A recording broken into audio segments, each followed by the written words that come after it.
Well, hello everybody. Welcome back to the Tin Man's Corner channel. I'm your host, Jeffrey the Clown Taylor today.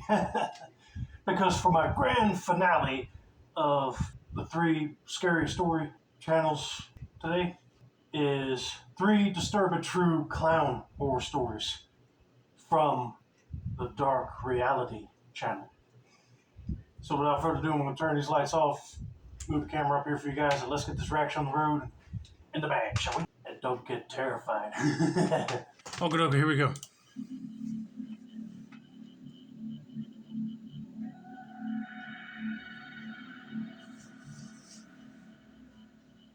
We lived in a small neighborhood, and all of the surrounding streets dead end into a half-circle park. Okay. Behind the park are some woods and a railroad track. When we were younger, we all played in the front part of the woods but never ventured too far back. This was our play area for years, and we never had any issues or scares. Yeah, to be honest with you, if I had a big enough property, I would be doing the same thing like they're doing, and it would have been nice to go explore near a railroad track if it's abandoned. Because if it's still an active one, don't want to be around it when the train comes, you know. But anyway, let's continue with the story, see what happens next. Anyhow, one day my brother Jimmy, my best friend Sarah, and my brother's best friend Ian were all building a dam in the middle of the small creek that ran through the park and the woods. Sounds fun. The boys decided they were going to head back to Ian's house for some snacks, and Sarah and I said we would stay and finish our camp area. As we were moving rocks around, I got a very odd feeling that we were being watched. I immediately thought it was the boys trying to scare us, and continued with what we were doing. Sarah and I loaded up some big rocks and headed back to the creek to put them down at the dam. But that strange feeling returned, and as I stood up, I saw something straight in front of me about 30 feet away. I couldn't clearly make out what it was yet because it was behind a bush, but I did see that it was a pattern of red and blue. Holy crap. I would be terrified if I was out in the woods by myself and I saw somebody wearing a patterned red and blue shirt, costume, because that automatically tells you that someone is dressed up like a clown staring at you to either scare the crap out of you or literally run up and try to kidnap you or delete you. I knew that it was nothing the boys had on, so at that point I focused on trying to figure out what it was. As I scanned up the bush, I started to realize it was a clown. My heart started pounding immediately. The clown and my eyes locked. He was wearing a blue and red hat with a reverse pattern red and blue jumpsuit. I grabbed Sarah's shirt and immediately pulled her upright, and she noticed the man right away. He was smiling with a full face of makeup and had a huge knife. We both said nothing and started running as fast as our legs could take us. You got that right. If you see a clown with a knife, you better run, because he ain't there to play. He's there to delete you two. He began to follow us, and we could hear twigs snapping and the ground crunching, but we kept running. We ran through the front of the woods, through the side of the park, and up Sarah's dead-end street. Ian and Jimmy were 2 houses up from the end and saw us running, asking what was going on. As we ran past them, we screamed that there was a clown, and they started laughing. We kept running and screaming for our lives until we finally made it to the middle of the street, where Sarah's dad, Danny, was now running out the front door because he heard us screaming. We met Danny right at the beginning of the neighbor's house, trying to explain what we saw, but he said, "Girls, stop it now. This is ridiculous. What are you talking about?" We tried to catch our breath. By this time, Jimmy and Ian caught up to us. We were crying, pointing, and telling Danny again that we saw a clown and a knife.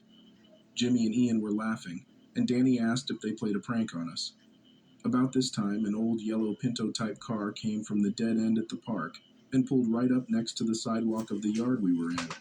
Sure enough, plain as day, it was the clown. He had no hat this time, but he had the knife in hand and was telling us to come to him. Danny started shoving us all toward the house, and he himself was scared and running now. Uh-huh. You're starting to think that it was all a prank, or they're making stuff up, until you actually see the clown with the knife. You're terrified now, too? I mean, at that point, I'd be like trying to force that guy to leave, or call the cops, or hurry up and get inside that house before that clown gets you. The car drove off down the street. We got inside, and Danny called the police. We had to give statements, and the police patrolled the neighborhood and the park for a few weeks. We were never allowed to go in the park again, and a few months after that, The city started to clear out the woods, cutting down many trees and making a walking area that you could see through all the way to the train tracks. My friend and I used to talk about this many times up until her death. No one would believe us if they had not seen it as well. It was just so scary. I think they only got to see him because whoever it was had to go down the dead-end street to leave the neighborhood. Either way, this man was not afraid of us, nor the small group of people that gathered from our screaming. He very bravely stopped right in front of us as her father tried to comfort us and calm us down, all while flashing his knife. I feel lucky to be alive.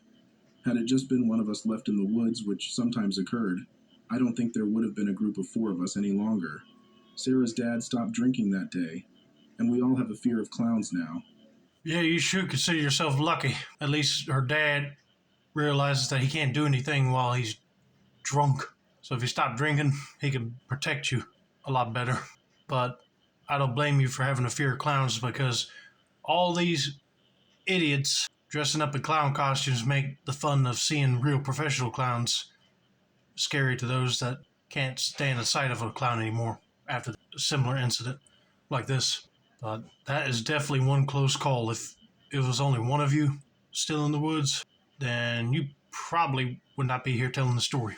But at least the city cleared out the trees and that park and added like a easy access trail for everybody to walk on. And now that clown don't have nowhere to hide if he try to scare attack somebody there again.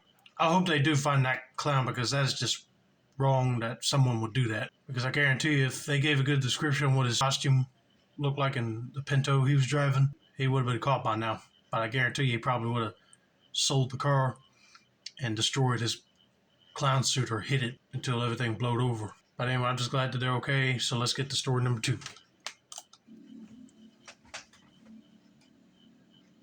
When I was about 11, I went to a haunted trail with some friends of mine from karate. This place was your standard higher-end haunted trail. You know the kind, with a heated ticket booth, concession stand, and a fire pit where the performers could take their breaks, as well as people who were cold standing in line. Sounds fun. The guy introducing us to the trail told us up front that the actors in the trail wouldn't touch us and would be fired if they were caught doing so. So we enter the first part of the trail. It's the kind where there's themed structures and areas with a few winding paths through the woods leading between them. The paths were lit with red Christmas lights and had chains laying out the path, so there weren't really employers on the trails, just the themed zones at the beginnings and ends of the trails. Sounds like a fun thing to do, but I'll be spooked out of my mind if performers kept jumping out and scaring the crap out of you. But let's just see what these people encounter, shall we? The longest trail through the woods was the one that led from the clown section to the part that had a bunch of people with chainsaws toward the end. Something that's important to know about this place is that it was very professional looking. All the costumes and props could have been props in AHS or Saw or something. The clowns all wore old-timey looking costumes that were authentic looking and professionally aged. Yeah, they spare no expenses on these haunted attraction stuff. Like if you wanted to dress up like a character from Saw or Michael Myers, Jason Voorhees, Leatherface, Ghostface, then they'll get you the proper looking attire that matches the screen versions. But as for clowns, I bet that some of the costumers looked through old-timey clown photos and found circus performers wearing costumes similar to what they're describing, but aged them up to make them look like they're terrifying clowns. But all that is worth it to make a perfect, scary, haunted attraction. Plus, they all wore makeup, not masks. A few dozen yards after leaving the clown house, a clown wearing a shitty polyester costume and rubber mask that couldn't have cost more than $20 walked out of the woods toward the trail.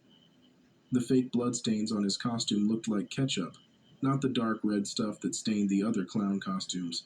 I had really long platinum blonde hair at the time, so this dude stumbles up to me and yoinks my hair and holds it up. He pulls a very real kitchen knife, not painted to look rusty or anything, just a standard knife with a dark handle, and gets his mask close to me. I could smell whiskey and cigarettes through the mask. He tells me in a thick southern accent, "You got you some pretty ass hair. I think I'll take me some." He set the hand with the knife on my shoulder, and at this point I stop having a silent emotional breakdown and tear away from the guy. I stomped on his foot and ran away.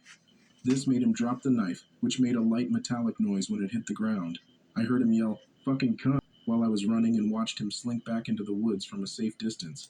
Well, that tells you right there he ain't no employee of this haunted attraction. He probably snuck in dressed in a cheap clown costume and mask just so he can get close to the girls and cut their hair, which that is totally sickening and disgusting.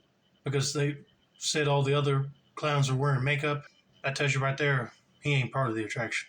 He's someone that is trespassing to intimidate the guests and scare them a lot more. Or probably delete them. You never know. Never heard anything more from him. When I was little, I just assumed he was a worker that didn't quite understand the rules. But as I got older, I realized two things. One, his shitty costume and real knife wouldn't be allowed in this haunted house. Two, with a better understanding of the area around the haunted trail, I realized that there was this trailer park known for drunk redneck antics and meth dealers in the direction he came from and returned to. I really don't think that he was supposed to be there. Okay, that makes a lot of sense. There happened to be a trailer park nearby that has a bunch of people that drink, smoke, and do drugs. Man, I don't care how little you were, I would have been telling the person running the show. And if he says that's not one of our clowns, then I know he'll call the police on that trailer park just to go find that dude. And plus, she didn't. That guy got away with it. Back when I was 10 years old, my family decided to visit my hometown in Ecuador for the summer, and we planned out our entire stay. One day, my mom and dad were getting ready to attend a wedding, and I was at home with them. My big sister went over to a friend's house, and my other relatives had already left for the wedding. I was supposed to stay at home alone for the duration, but I saw that it was a beautiful day out and decided to ask my mom and dad to go to a park that was no more than 2 blocks away. They were reluctant at first, stating that there would be nobody to take care of me, but I argued that it was a beautiful day out, and there was no way that the park would be empty. They kept getting dressed as I continued to argue until they finally gave in. They said that I could go to the park as long as I was back before dark. I agreed and ran outside to head for the park. Parents do have a point. If you don't have nobody watching you, you shouldn't be going. But if you're old enough to take care of yourself, I wouldn't see no problem with that. It took me no more than 10 minutes to get there, and I was ready to make new friends and play around. However, oddly enough, there was nobody else in the park. It looked abandoned, which was weird since it was one of only 2 parks in the whole city. It should have been packed, but I paid no mind to it.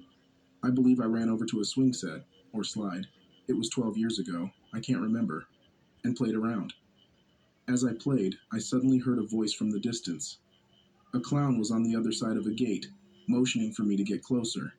Behind him was a white van which I had noticed before, but just thought it was a delivery truck of sorts. I slowly started walking towards the clown and stopped a good distance away from him. He asked me, in Spanish, "Hey kid, do you like clowns?"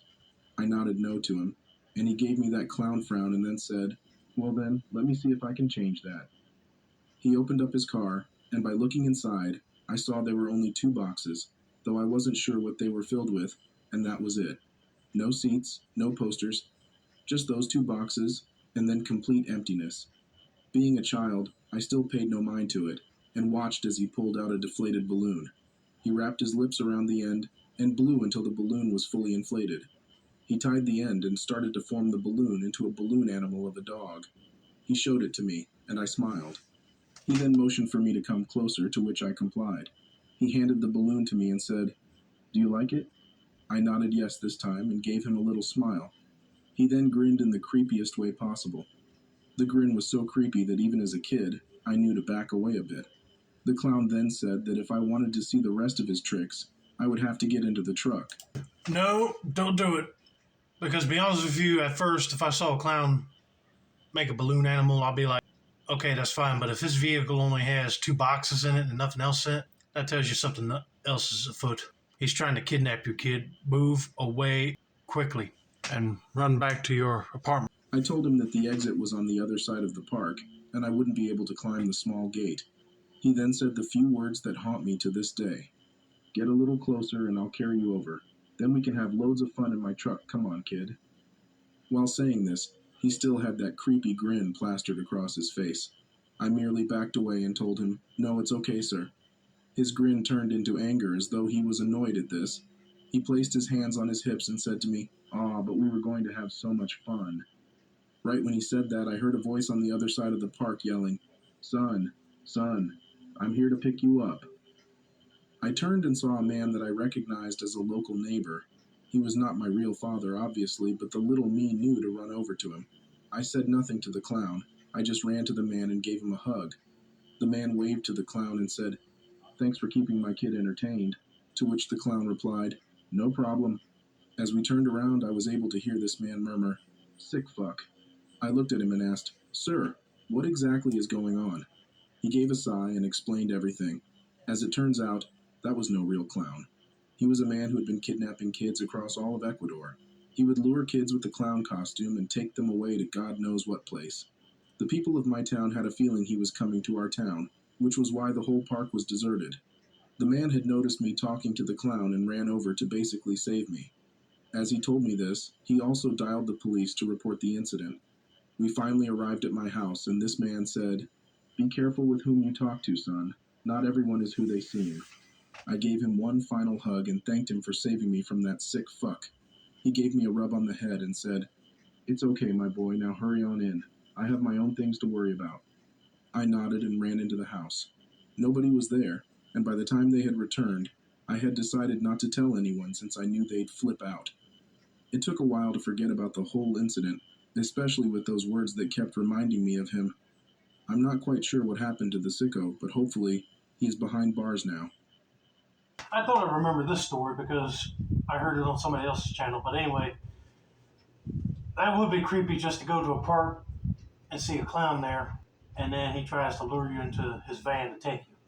But thank God the neighbor showed up and acted like your dad and got you away from that area before he did take you, and you wouldn't be able to tell the story and never been seen again. But like he said, I hope the police found him and put him behind bars because he don't need to be out in the streets at all. But anyway, I hope you guys enjoyed this video. Don't forget to like, subscribe, turn on post notifications for more dark reality or clown content in general. This has been another successful installment of the Tin Man's Corner channel. I'm your host, Jeffrey the Clown Tin Man Taylor. I say that's a wrap. Have a nice day, and be aware of your surroundings because you never know if there's a sick individual lurking around dressed as a clown trying to either kidnap, rob you, or delete you from this earth so soon.